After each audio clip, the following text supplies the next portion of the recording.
Hello guys, അസ്സലാമു അലൈക്കും. മാലിക് കിച്ചൻ്റെ പുതിയൊരു വീഡിയോയിലേക്ക് എല്ലാ കൂട്ടുകാർക്കും സ്വാഗതം. ചെറുപയർ പരിപ്പ് കൊണ്ട് പരിപ്പുവട ഉണ്ടാക്കി നോക്കിയാലോ? അതിനാവശ്യമായ സാധനങ്ങൾ എന്തെല്ലാമാണെന്ന് നമുക്ക് നോക്കാം. 1.5 കപ്പ് ചെറുപയർ പരിപ്പ് 4 മണിക്കൂർ കുതിർത്ത് കഴുകി വൃത്തിയാക്കി എടുത്തത്. ഇതിൽ വെള്ളം ഉണ്ടാവരുത്. 3 സബോള, 3 പച്ചമുളക്, 1 കഷ്ണം ഇഞ്ചി, മല്ലിച്ചപ്പ്, കറിവേപ്പില, ഉപ്പ് ആവശ്യത്തിന്, 1/2 ടീസ്പൂൺ മഞ്ഞൾപ്പൊടി. ഇത് പൊരിക്കാൻ ആവശ്യമായ ഓയിൽ.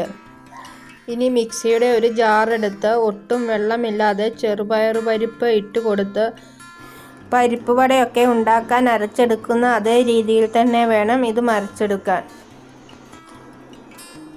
ഇപ്പോൾ മുഴുവനായി അരച്ചു കഴിഞ്ഞിട്ടുണ്ട്. ഇനി ഇത് മാറ്റി വയ്ക്കാം.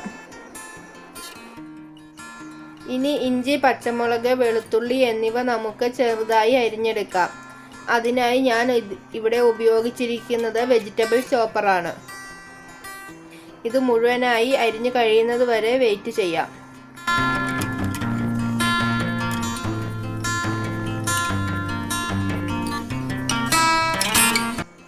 ഇതിലേക്ക് എടുത്തു വച്ചിട്ടുള്ള കറിവേപ്പിലയും ചേർത്ത് ഒന്ന് ചോപ്പ് ചെയ്തെടുക്കാം.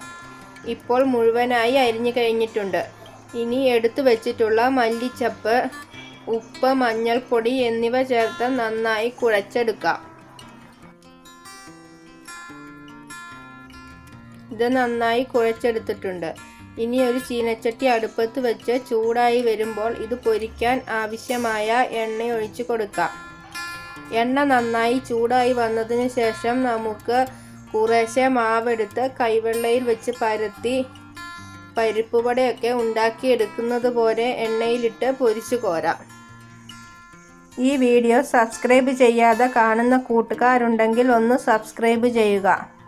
നിങ്ങളും ഇതുപോലെ ഉണ്ടാക്കി നോക്കിയ അഭിപ്രായം കമൻറ്റിലൂടെ അറിയിക്കുമല്ലോ. ഇപ്പോൾ ഒരു വശം നന്നായി മൂത്ത് വന്നിട്ടുണ്ട്. ഇനി തിരിച്ചിട്ട് കൊടുക്കാം. ഇത് 2 വശവും നന്നായി മൂത്ത് വന്നിട്ടുണ്ട്.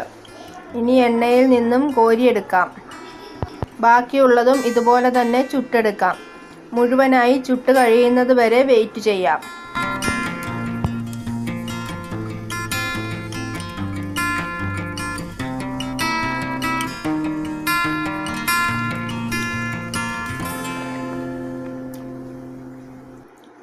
ഇപ്പോൾ മുഴുവനായി ചുട്ട് കഴിഞ്ഞിട്ടുണ്ട്. ഇനി നമുക്ക് ഇതിലേക്ക് മയോനൈസ് ഉണ്ടാക്കാം.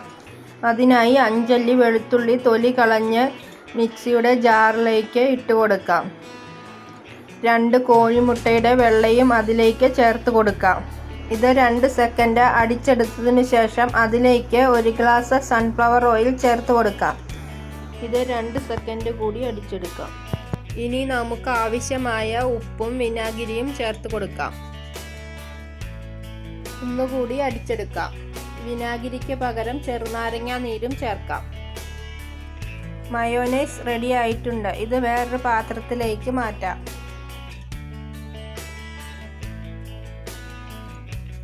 ചെറുപയർ പരിപ്പ് വടയുടെ ഉൾഭാഗം എങ്ങനെയുണ്ടെന്ന് നമുക്ക് നോക്കാം. നന്നായി വെന്ത് വന്നിട്ടുണ്ട്. ഇനി ഇത് മയോനൈസിൽ മുക്കി കഴിക്കാം. ഈ വീഡിയോ നിങ്ങൾക്ക് ഇഷ്ടമായെങ്കിൽ ലൈക്ക് ചെയ്യുക, ഷെയർ ചെയ്യുക, കമൻറ്റ് ചെയ്യുക, സബ്സ്ക്രൈബ് ചെയ്യുക. അടുത്തുള്ള ബെല്ലൈക്കൺ അമർത്തി അതിൽ ഓൾ എന്ന് ക്ലിക്ക് ചെയ്യുക. വീണ്ടും ഒരു വീഡിയോയുമായി വരുന്നത് വരെ എല്ലാ കൂട്ടുകാർക്കും എൻ്റെ അസ്സലാമു അലൈക്കും.